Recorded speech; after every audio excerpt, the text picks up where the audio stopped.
Première épître de Jean. Chapitre 1er.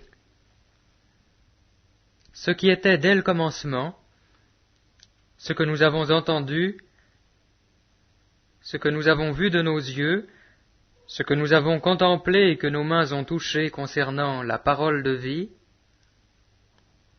et la vie a été manifestée, nous l'avons vue, nous en rendons témoignage,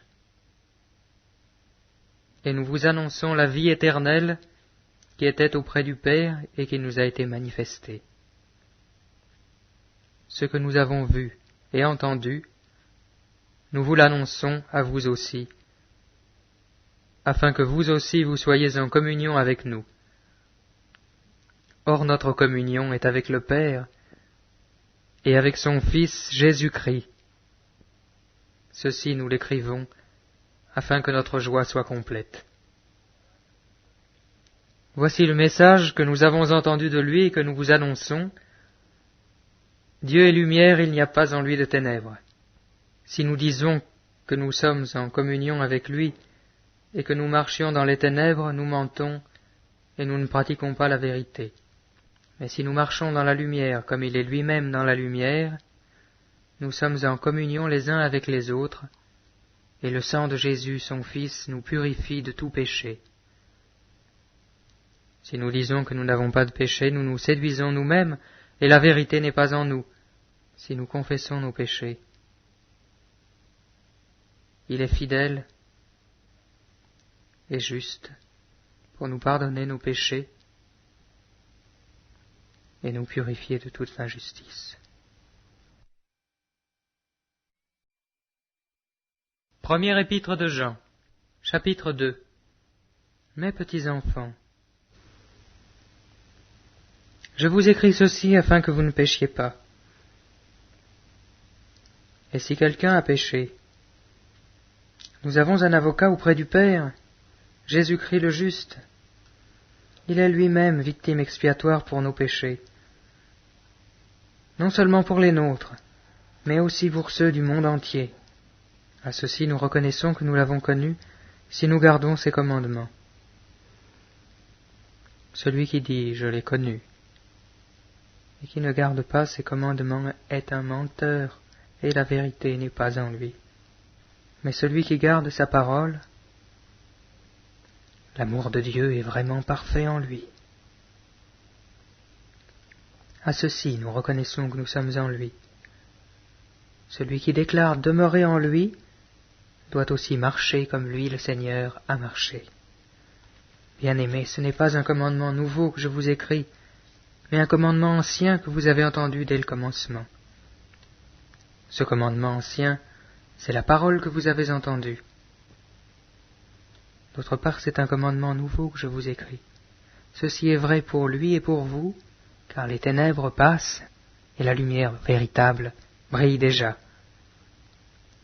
Celui qui prétend être dans la lumière, tout en haïssant son frère, est encore dans les ténèbres.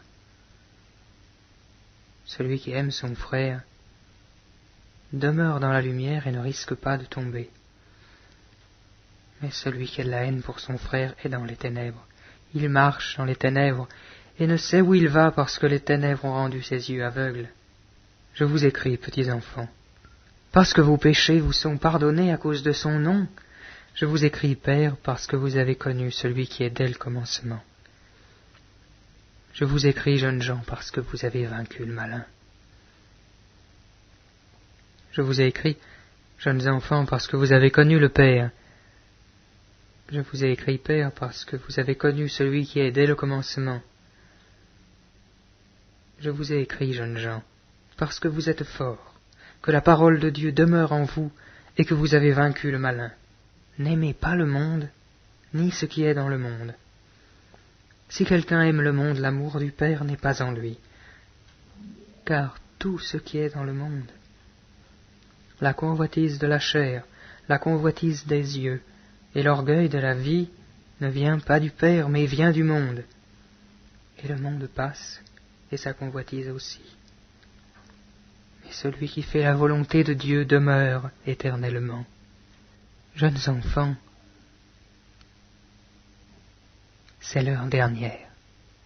Comme vous avez entendu qu'un antichrist venait, voici qu'il y a maintenant plusieurs antichrists.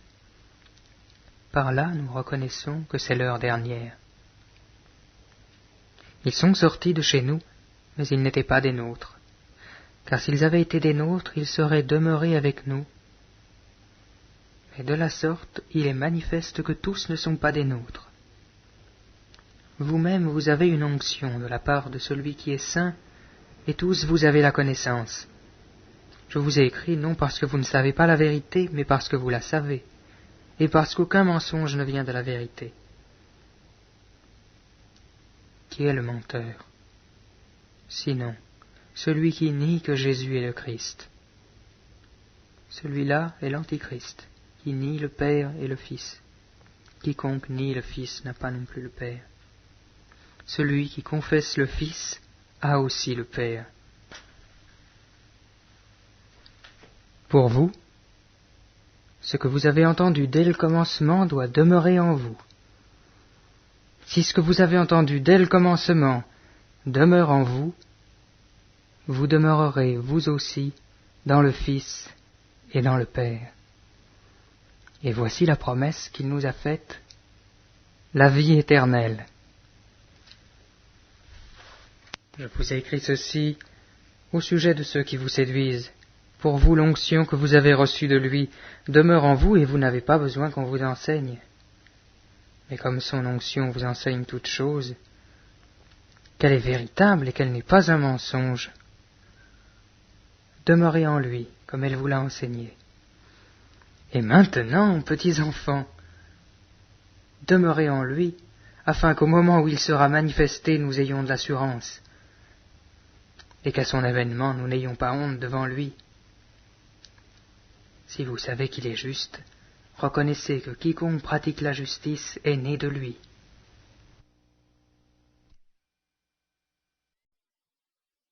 Première épître de Jean, chapitre 3. Voyez quel amour le Père nous a témoigné, pour que nous soyons appelés enfants de Dieu. Si le monde ne nous connaît pas, c'est qu'il ne l'a pas connu. Bien-aimés, nous sommes maintenant enfants de Dieu, et ce que nous serons n'a pas encore été manifesté. Mais nous savons que, lorsque cela sera manifesté, nous serons semblables à lui, parce que nous le verrons tel qu'il est. Quiconque a cette espérance en lui se purifie, comme lui-même est pur. Quiconque pêche transgresse la loi, et le péché est la transgression de la loi. Or vous le savez, Jésus apparut pour ôter les péchés. Il n'y a point en lui de péché. Quiconque demeure en lui ne pêche point. Quiconque pêche ne l'a pas vu et ne l'a pas connu. Petits enfants, que personne ne vous séduise. Celui qui pratique la justice est juste, comme lui-même est juste. Celui qui pêche est du diable, car le diable pêche dès le commencement. Le Fils de Dieu apparut afin de détruire les œuvres du diable. Quiconque est né de Dieu ne pratique pas le péché, parce que la semence de Dieu demeure en lui, et il ne peut pécher parce qu'il est né de Dieu. C'est par là que se font reconnaître les enfants de Dieu et les enfants du diable. Quiconque ne pratique pas la justice n'est pas de Dieu, non plus que celui qui n'aime pas son frère.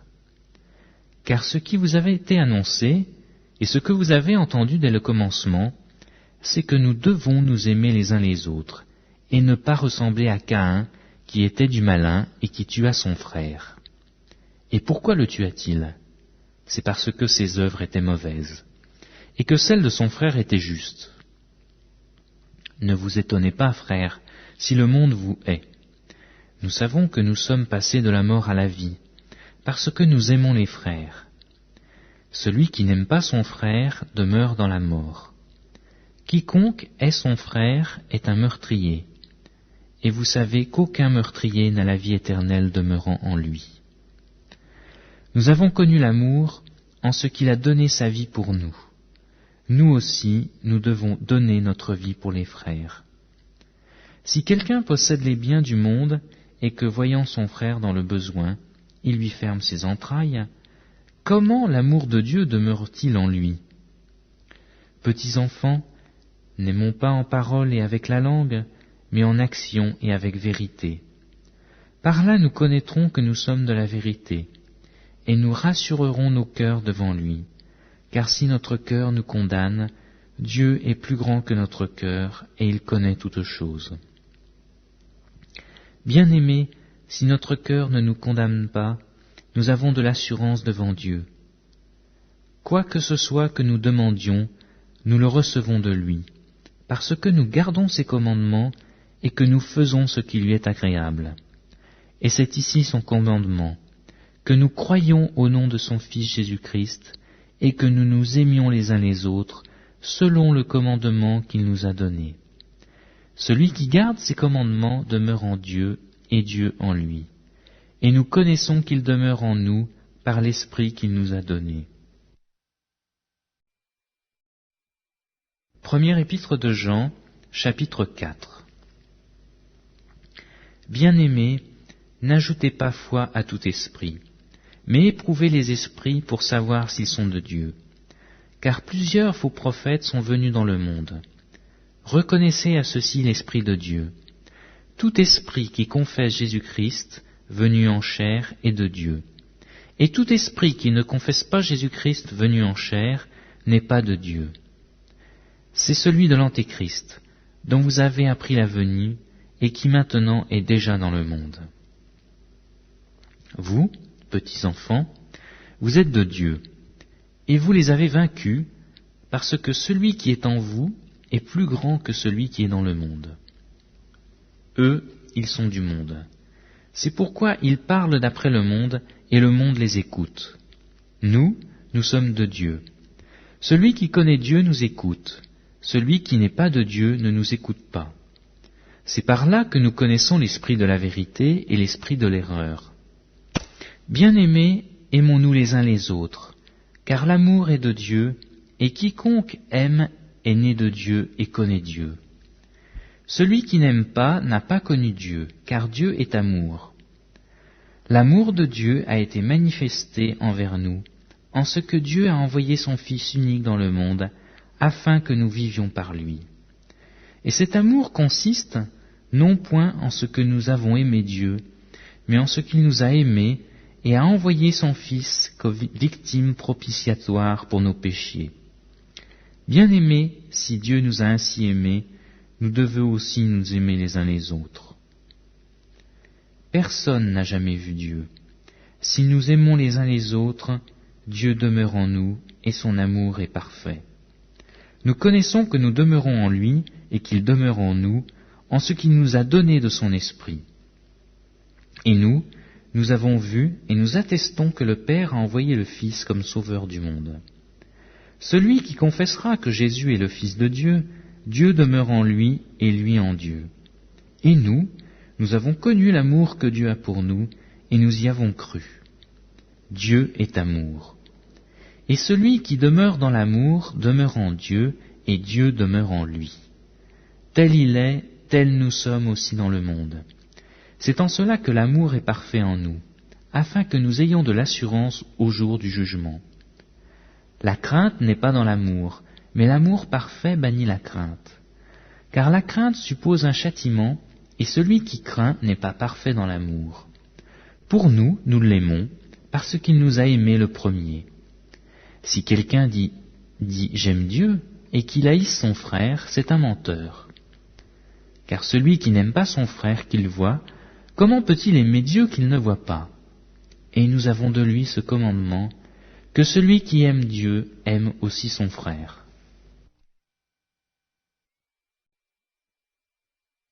Première épître de Jean, chapitre 5. Quiconque croit que Jésus est le Christ est né de Dieu. Et quiconque aime celui qui l'a engendré, aime aussi celui qui est né de lui. Nous connaissons que nous aimons les enfants de Dieu lorsque nous aimons Dieu et que nous pratiquons ses commandements. Car l'amour de Dieu consiste à garder ses commandements. Et ses commandements ne sont pas pénibles, parce que tout ce qui est né de Dieu triomphe du monde. Et la victoire qui triomphe du monde, c'est notre foi.